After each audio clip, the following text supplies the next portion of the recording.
Hi everybody, welcome back to the channel today. This is Paul again from Kentucky Tacklebox. Today I want to talk about another vintage fishing lure that I'm going to be using some this year. I just picked one up today actually, and it's the Arbogast Jitterbug. And it was made back in the early 1930s. I think it was around 37 or 38 that they first came out. And the inventor was a guy by the name of Fred Arbogast. And the lure is a topwater style lure, and it has this blade on the top that gives it kind of a unique action when you're working it across the top of the water. It's not really like a walking bait, and it's not like a popper, and it's not like a propeller bait like a Chapo or a whopper plopper. It has what's called like a wobble action. And because of this blade on the front, and it also has a line tie that's designed to pivot at the front where you can jiggle it back and forth. The lure will tend to do want to walk back and forth like this. That's where you kind of get the wobble action on the water. And what it is it's just a different look when you're topwater fishing for bass or whatever species you're going after. But what makes it interesting is it's just a little bit of a different look and a little bit of a different take on topwater fishing. So the reason this one doesn't have any treble hooks on right now is these were the original trebles that came on the lure. And they were a little small, I thought, for what I was going to use them for, because most of the bass I tend to catch when I'm topwater fishing usually are on the larger side. So I found some other treble hooks down here. Let me zoom in here a little bit. That were just slightly larger, and I decided to swap them out. So I don't know if the camera will pick it up real good or not, but these are about maybe one size larger than what was already on there. So I got two of them rigged up with some split rings. And unfortunately, the old trebles I was not able to save because the lure did not come with split rings. So I had to just snip the ends to get them off there. So they're basically trashed at this point, but that's okay. I don't plan to switch the trebles back once I have it set up. So what's nice about the topwater lures is unless you're fishing in a heavily wooded area where there's a chance of snagging into a tree branch or some small brush on the side of the bank, more than likely you're not typically going to lose your topwater lures, which is great. You know, they're a good, long-lasting lure. You can have a lot of fun with them, fishing them over and over again, typically. And I really enjoy topwater fishing a lot too. As a matter of fact, during the pre-spawn, as the water's heating up, the fish are very active. In the fall, and when they get into the fall feed up before winter, they get very active. Topwater is really a lot of fun, both of those times of the year to throw. So what I'm going to do right now is I'm just going to rig up the treble hooks on here, and I'm going to use some tools that I typically use for this type of job. So basically, I'll just use my forceps to kind of get a hold of the split ring here. Let me zoom back out a little bit. See if I can get this on camera or not.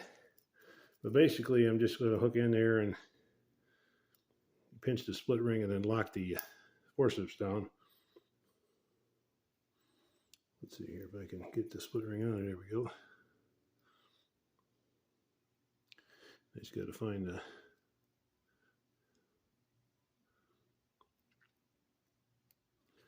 Okay, once I have that, that's good. Okay, I can lock it down. And then I'll use my eyeglass screwdriver to kind of pry the end of the split ring open. And if you have split ring pliers and you're good with those, that's another way to do it as well. Me, I'm not really that great with split ring pliers, and this method usually for me works a little bit better.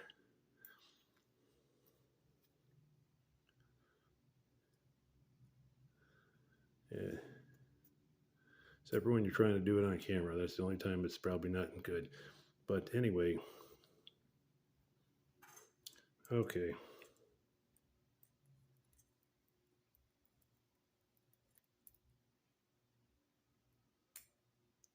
There we go. Got it started. Now just kind of pinch it and rotate it around until it locks in. So you kind of get the idea there. I got one hooked up now. And the other thing too is because these hooks are a little bit longer and they also have a split ring, they're going to hang down a little farther from the body, which as far as the front treble hook goes, I think that's going to be a good thing because this blade is pretty wide.